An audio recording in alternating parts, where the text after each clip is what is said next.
Tuhan Yesus Bapa kami yang bertahta dalam kerajaan surga yang mulia, terima kasih untuk hari ini. Kami mengucap syukur untuk berkat-berkat-Mu di sepanjang minggu ini Tuhan. Kau telah berikan bagi setiap kami segala yang baik, sebab Kau Bapa kami yang baik Tuhan.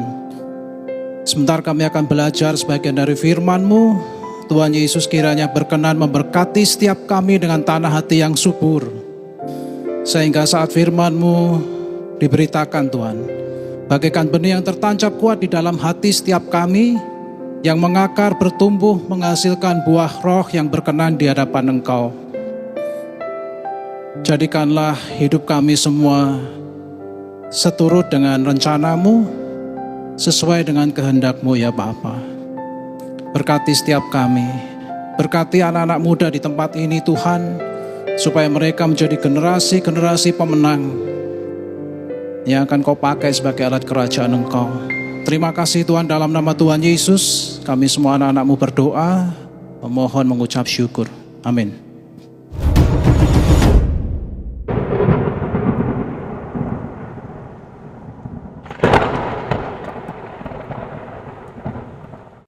Puji nama Tuhan. Selamat pagi Bapak Ibu, Tuhan Yesus berkati. Hari ini sebetulnya Pastor Teddy yang harus bawakan firman, tetapi beliaunya berhalangan. Pastor Teddy tiba-tiba mengalami sakit, dan 2 hari yang lalu, hari Kamis atau hari Jumat kemarin, Pastor Teddy meminta saya untuk menggantikan tugasnya membawakan firman. Karena pemberitaannya cukup singkat, mungkin firman pagi hari ini juga cepat saja Bapak Ibu. Oke, kita akan mulai firman Tuhan pagi hari ini. Sebagai orang Kristen, kita ini tidak bisa terlepas dari apa yang namanya berdoa. Ketika kita bangun pagi, kita akan mengawali hari-hari kita pun dengan berdoa. Kita mengucap syukur, Tuhan terima kasih sepanjang malam hari tadi Tuhan telah berikan istirahat yang cukup, memulihkan kesehatan kita. Dan kemudian berlanjut, waktu kita akan memulai sarapan, makan siang juga dan makan malam, kita kembali berdoa. Ya, Tuhan terima kasih untuk makanan ini, sucikan dan kuduskan supaya menjadi kesehatan bagi kehidupan kita. Meskipun kadang kita makannya ngawur, tapi doanya tetap. Ya, makanan berlemak, makanan manis, ya kita mungkin diabetes, mungkin kita mengalami hipertensi, tapi tetap dengan iman kita berdoa, tetap jadi sehat. Kemudian berlanjut, malam hari kita akan bersiap istirahat, kita akan tidur, kita pun mengucap syukur, Tuhan terima kasih kita telah melewati hari ini dengan baik. Tuhan Yesus yang berkati semuanya, sehingga segala sesuatunya kita doakan menjadi berkat bagi hidup kita. Nah, masalahnya kita berdoa ini sudah seperti rutinitas. Ada sebagian dari kita kemudian menjadi jemu akan berdoa. Kita berdoa lama tapi jawabannya nggak muncul-muncul. Ya, bertahun-tahun kita berdoa, bahkan kalau dalam pergumulan, masa-masa genting, kita berdoanya tambah kenceng, kita berpuasa, dan kemudian apa yang terjadi? Masih belum ada jawaban doa. Nah, pagi hari ini kita akan belajar apa sih yang menjadi penghambat di dalam doa kita. Kita akan buka Alkitab kita di 1 Petrus pasal 3 ayat 7. 1 Petrus pasal 3 ayat 7.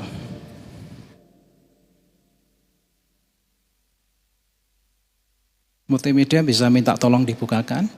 Saya akan bacakan ya. 1 Petrus pasal 3 ayat 7. Demikian juga kamu, hai suami-suami, hiduplah bijaksana dengan istrimu sebagai kaum yang lebih lemah. Hormatilah mereka sebagai teman pewaris dari kasih karunia, yaitu kehidupan, supaya doamu jangan terhalang. Nah, inti dari firman Tuhan ini ialah ketika kita orang Kristen menghendaki doa kita tidak terhambat, doa kita tidak terhalang, yang terlebih dahulu harus dibenahi ialah keluarga kita harus harmonis dulu. Hubungan antara suami dengan istri harus harmonis. Harmonis itu apa sih? Kita seringkali kan mengucapkan harmonis itu gampang, ya kan? Arti kata harmonis ialah berarti sesuatu yang berjalan dengan baik, sesuatu yang berjalan dengan serasi, selaras, dan seimbang tanpa konflik. Garis bawahi ya, tanpa konflik. Keluarga yang harmonis ialah keluarga yang serasi, keluarga yang seimbang antara suami dan istri, hubungannya sama, kedudukannya sama, dan tidak ada konflik. Kalau ada konflik berarti keluarganya belum harmonis. Harmonis juga menggambarkan hubungan yang penuh pengertian, ada kedamaian di dalamnya, dan ada kerjasama antara suami dengan istri. Nah, kalau salah satu unsur ini tidak terpenuhi, maka keluarga kita belum dikatakan harmonis. Saya teringat dulu papa saya selalu ngomong begini, waktu kita awal-awal menikah. Kamu kalau pengen pekerjaanmu itu berhasil, ya bisnismu berhasil, nomor satu yang harus dilakukan ialah keluarga itu harus tentram dulu. Keluarga harus damai sejahtera. Kalau keluargamu ribut, jangan harap bisa bekerja dengan baik. Ternyata nasihat ini juga sama ketika kita memiliki doa dan kita menginginkan doa ini dijawab oleh Tuhan. Hari ini kita belajar bahwa keluarga kita harus harmonis dulu. Nah, apa sih yang menjadikan keluarga kita harmonis? Ada 3 hal yang menjadikan keluarga kita harmonis. Paling enggak ada 3 yang utama. Yang pertama ialah menjaga komunikasi. Yang kedua ialah mengelola stres. Yang ketiga ialah refreshing. Ya, kita akan mulai dari yang pertama dulu, menjaga komunikasi yang baik. Yakobus pasal 1 ayat 19. Kita akan buka kitab kita, Alkitab kita, Yakobus pasal 1 ayat 19. Hai saudara-saudara yang kukasihi, ingatlah hal ini, setiap orang hendaklah cepat untuk mendengar, tetapi lambat untuk berkata-kata, dan juga lambat untuk marah. Kapan sih kita mengingat komunikasi yang terbaik yang pernah kita dapatkan antara suami dengan istri? Ya. Semakin biasanya orang ini semakin lama berumah tangga, komunikasinya ada yang semakin erat tapi banyak juga yang semakin rusak. Kenapa bisa begitu? Saya teringat ketika awal-awal saya ini pacaran, ketika awal-awal kita ini menikah, ya, sampai sekarang pun masih komunikasi kita baik, tapi ada sesuatu yang berbeda. Ketika awal-awal kita pacaran, hal yang sangat dinantikan ialah ketika jam kuliah berakhir. Artinya kita nggak ada tugas di kuliahan dan saat itu adalah saat yang bebas untuk waktu kunjungan pacar. Ya. Apa yang dinantikan dari mengunjungi pacarnya atau gebetannya? Ya tentunya kita rindu untuk bercerita, kita rindu untuk berkomunikasi, kita rindu untuk menceritakan, aku hari ini begini loh. Nah, saling berbagi cerita, saling berbagi kisah. Tetapi semakin kita menua, terkadang komunikasi ini malah justru tidak seperti yang terjadi di waktu-waktu kita pacaran. Ya, saya teringat betul suatu ketika saya SMA, ada salah seorang teman saya itu mengajak kita khusus mengunjungi sebuah toko di pasar. Ya, toko ini hanya toko sembako biasa yang dikelola oleh sepasang suami istri yang sudah cukup tua waktu itu. Mungkin sekitar itu umur saya SMA itu om dan tantenya sekitar umur 50-an sekian. 50 atau 60 sekian. Saya ini bertanya-tanya sama teman saya, kamu kurang kerjaan Bang, ngajak kita semua dolan mengunjungi toko. Apakah kita mau belanja sembako? Anak SMA belanja sembako mau beli apa? Beli gula? Enggak mungkin. Beli beras? Enggak mungkin. Kapan kita mau masak? Kita kapan mau bikin es teh manis sendiri? Dia tiba-tiba ngomong gini, pokoknya seru wis kita ke toko itu, ya. Dia cerita gini, tokonya rame, pengunjungnya banyak, pelanggannya banyak. Ya, ceritanya itu pengunjungnya ada yang betah di sana nongkrong, ada yang membeli, melakukan transaksi jual beli, ya, ada yang sekedar memilih-milih barang. Terus teman saya ini cerita, saya setiap kali pulang sekolah, saya mesti nongkrong di situ sebentar. Entah itu 10 menit, entah itu 15 menit, kadang lama. Dia cerita, apa sih yang menarik? Yang menarik ialah Antara om dan tante ini ketika mereka bekerja bersama-sama di toko itu terjadi pertengkaran. Dan itu dilakukan konsisten setiap hari. Oh, yang si om ini seringkali dimarah-marahi tantenya. Kalau tantenya sudah mulai mengeluarkan umpatan, si om ini bukan hanya diem aja tapi mukanya memerah, membales. Mama saya ketawa, mungkin tahu tuh om dan tantenya, kenalannya ya mah. Ya, saling mengumpat. Ya, dia lupa dulu waktu pacaran memanggilnya sayang, waktu pacaran memanggilnya mesra. Tapi ketika sudah menikah, umur sudah mendekati 60, komunikasi yang baik rusak. Ya. Di toko itu orang-orang betah di sana. Mungkin bukan hanya sekedar membeli, mencari hiburan. Sama seperti teman saya ini, dia nongkrong, dia bilang 15 menit. Biasanya kalau udah bertengkar tuh bermenit-menit, puluhan menit, 15 menit lah. Nanti berhenti sebentar, ya kan? Terus berlanjut, bertengkar lagi. Kalau sudah terdiam lama, nggak ada pertengkaran, berarti hari itu pertengkarannya akan berlanjut besok. Nah itu waktunya pulang, katanya teman saya begitu. Nah, satu hal yang lucu, kadang semakin kita ini lama berumah tangga, kita seringkali lupa menjaga komunikasi satu dengan yang lain.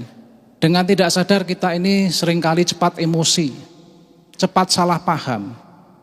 Biasanya kenapa orang ini menjadi salah paham dan komunikasinya yang tadinya baik-baik saja tiba-tiba menjadi pertengkaran. Karena kita ini tidak dibiasakan mendengar lawan bicara kita berbicara sampai selesai. Baru ngomong sampai di tengah jalan sudah dipotong. Seakan-akan kita tahu maksud yang mau disampaikan. Ya. Kalau sudah memotong, salah paham, salah arah pembicaraan, saling berdebat dan saling bertengkar. Makanya keluarga seringkali tidak harmonis karena itu. Kita terlalu cepat memotong pembicaraan, terlalu cepat bereaksi tanpa kita mau mendengar. Coba bayangkan kalau kita ini mau sabar sedikit. Ya. Istri ngomong apa, suami ngomong apa, didengerin. Dari A sampai selesai, dicerna maksudnya apa, baru menjawab. Pasti di situ beda cerita. Nah, berjalannya waktu seringkali membuat kita ini lupa untuk hal-hal yang kecil seperti ini. Komunikasi kita menjadi rusak karena kita menjadi orang yang tidak sabaran. Kalau sudah berdebat, salah paham, egonya muncul. Yang betul ini aku, yang salah kamu. Nah, masing-masing memiliki pendapat yang seperti itu. Aku yang betul, kamu yang salah. Dan terus dipertahankan. Akhirnya apa? Menjadi pertengkaran yang berlarut-larut dan hubungan antara suami dan istri ini menjadi tidak harmonis. Yang kedua yang seringkali membuat keluarga tidak harmonis itu ialah kita lupa mengelola stres. Apalagi zaman-zaman sekarang, ya, ketika orang katakan zaman ini adalah zaman yang berat, orang berbisnis berat, semua sepi, yang menjadi profesional juga mengatakan tantangannya semakin besar, sehingga di dalam kehidupan rumah tangga tidak kita sadari kita menjadi stres. Menjadi gampang tersinggung, gampang marah. Ya. Nah, kita akan buka Alkitab kita. Ini ayat favorit terus ini. Matius pasal 11 ayat 28.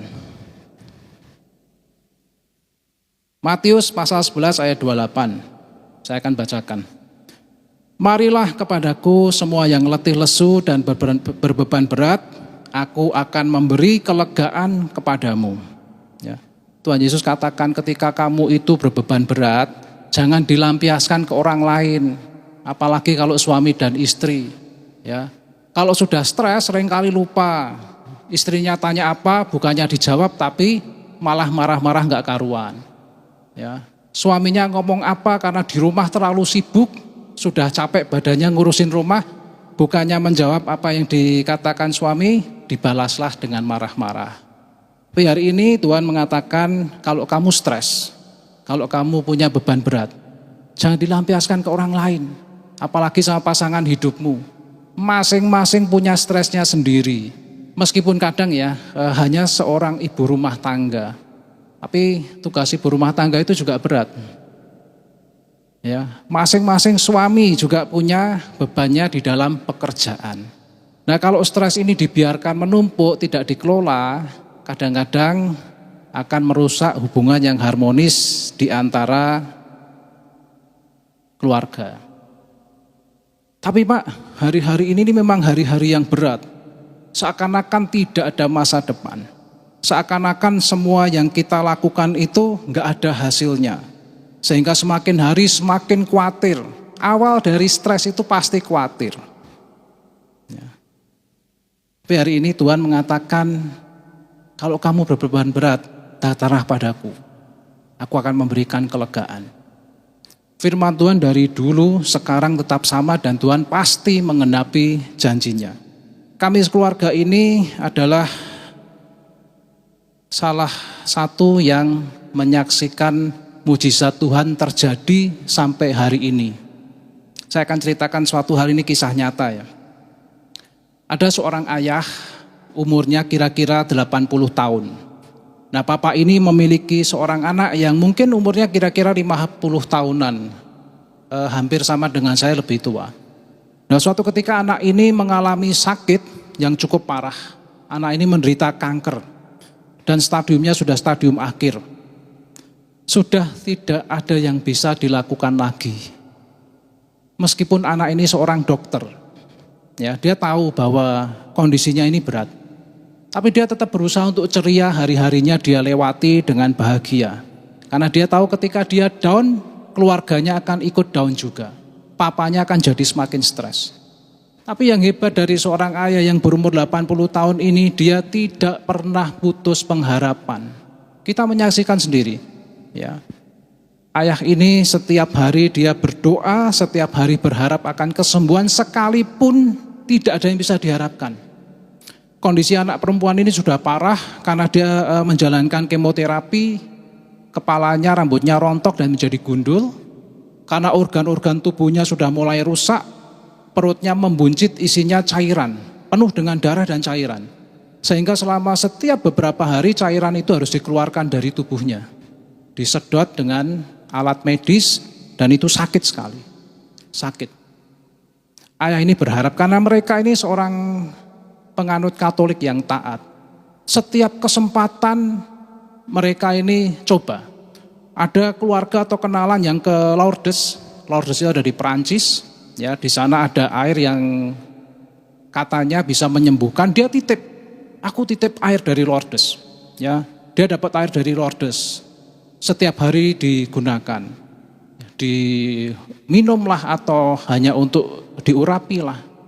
Tapi berbulan-bulan tetap nggak ada jawaban. Anaknya tetap sakit. Berbulan-bulan berlalu hingga hampir 1 tahun. Yang hebat dari papa ini, dia selalu mengatakan mujizat pasti terjadi, mujizat pasti terjadi. Papa saya waktu itu sempat ngomong, ini kalau mujizatnya nggak terjadi, kasihan papanya. Dia bisa down, bisa stres. Dia menunggu jawaban bertahun-tahun nggak ada hasil. Kondisi anaknya semakin memburuk, tetapi treatment pengobatan tetap dilakukan. Hingga suatu ketika, dengan tiba-tiba kondisi anaknya mulai membaik. Membaik begitu saja. Mulai pulih dan beberapa bulan diizinkan keluar dari rumah sakit dalam keadaan sehat. Ya. Kita ini pernah diberitahu umur anak ini kira-kira hanya tinggal 3 bulan. Tetapi setelah 3 bulan berlalu, 3 bulan lagi berlalu, 6 bulan masih dalam keadaan sakit. 6 bulan berganti hari, berganti bulan hingga 1 tahun. 1 tahun lebih baru kemudian ada mujizat. Nah, bagi Bapak Ibu yang hari-hari ini mungkin stres oleh karena keadaan, Bapak Ibu mungkin mengatakan, oh bagiku nggak ada harapan lagi. Bagi keluargaku berat untuk menjalani hidup ini. Saya cuma mau ingatkan mujizat Tuhan itu ada. Dulu, sekarang, sampai selama-lamanya Tuhan tetap menepati janji-janjinya. Ketika Anda mengalami stres, jangan dilampiaskan pada orang lain. Datanglah pada Tuhan Yesus. Dia katakan, marilah kepadaku yang berbeban berat. Datanglah kepadaku. Akan diberikan kelegaan. Mungkin kita nggak membutuhkan mujizat seperti ayah dan anaknya ini. Tapi jangankan nyawa, kesembuhan diberikan. Nyawa Tuhan Yesus sendiri pun diberikan bagi kita. Apapun pergumulan Bapak Ibu hari ini jangan stres. Kalaupun Anda harus stres, khawatir dengan sangat khawatir, serahkan khawatirmu pada Tuhan. Dapatkan kelegaan. Yang ketiga, refreshing. Ya tadi yang pertama supaya hubungan harmonis harus apa? Menjaga komunikasi. Yang kedua mengelola stres, ya janganlah pernah stres, serahkan stresmu pada Tuhan. Yang ketiga ialah refreshing. Kita akan buka Amsal pasal 5 ayat 18. Amsal pasal 5 ayat 18.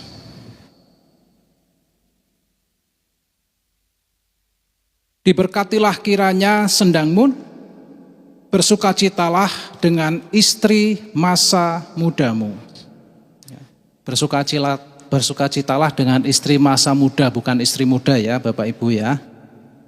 Nah terkadang kalau suami istri ini sudah menikah bertahun-tahun, seringkali lupa bahwa mereka juga membutuhkan refreshing, membutuhkan quality time antara suami dengan istri, butuh dolan Bapak Ibu. Nah, ternyata refreshing itu ada di dalam firman Tuhan loh. Hidup kita itu bukan hanya berputar sekitar keluarga kita sendiri. Ya, kalau ketika kita muda awal-awal menikah, wajar kalau kita berusaha dengan keras. Supaya apa? Supaya keluarga ini bisa sejahtera, mempersiapkan masa depan anak-anak kita. Tetapi ketika anak-anak mulai dewasa, anak-anak mulai besar, Bapak Ibu harus memikirkan refreshing juga. Menikmati hasil jerih lelah. Nah, saya dan istri ini orang yang cukup beruntung. Ketika kami mulai beranjak menua, ya, sama-sama menjadi tua, anak-anak kami sudah mulai dewasa dan mereka berkuliah di luar kota. Secara otomatis kami ini seringkali mengunjungi anak-anak kami ada di luar kota dan kita melakukan perjalanan berdua. Kita seringkali road trip. Kalau menengok anak-anak, kita bukannya naik pesawat, bukannya naik kereta api, bukannya naik bis, tapi kita riding. Melakukan perjalanan berdua. Nah apa yang kita dapatkan ketika kita melakukan perjalanan berdua, ya jelas quality time. Segala hal yang tadinya tidak bisa lupa diceritakan di rumah karena kesibukan. Ketika kita berjalan berdua satu mobil, ya suasana sepi, otomatis kita ngajak ngobrol satu dengan yang lain. Ya, ada hal yang diceritakan, ada banyak impian kita yang diceritakan. Nah di situ timbullah quality time. Nah, mungkin beberapa dari kita menganggap wah nggak penting, tapi ingat. Kita enggak selamanya muda Bapak Ibu. Ya, Mazmur pasal 90 ayat 10 mengatakan masa hidup kami 70 tahun. Dan jika kami kuat 80 tahun dan kebanggaannya adalah kesukaran dan penderitaan. Sebab berlalunya buru-buru dan kami melayang lenyap. Hargailah waktu Bapak Ibu. Kita enggak selamanya muda. Ya, antara suami dan istri kalau sampai melupakan refreshing, rugi sendiri. Kalau sampai hubungan keluarga tidak harmonis, rugi sendiri. Waktu kita di dunia terbatas. Alkitab katakan 70 tahun, maksimal 80 tahun. Setelah itu apa? Isinya penderitaan selagi masih kuat. Selagi masih punya tenaga. Bahagiakanlah pasangan kalian. Ajaklah dolan, ajaklah refreshing. Supaya apa? Supaya keluarganya menjadi harmonis. Ya. Nah. Kadang kita lupa, kita selalu hanya menekankan berdoa, berdoa dan berdoa. Tetapi ketika kita enggak beroleh jawaban, mungkin yang salah itu bukan doa-doa kita. Bukan Tuhan yang tidak mendengar doa kita. Tetapi ada sesuatu yang harus kita rubah.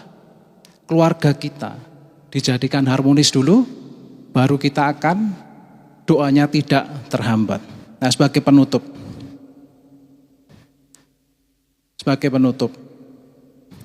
saya akan buka Alkitab kita ya, Matius pasal 18 ayat 19.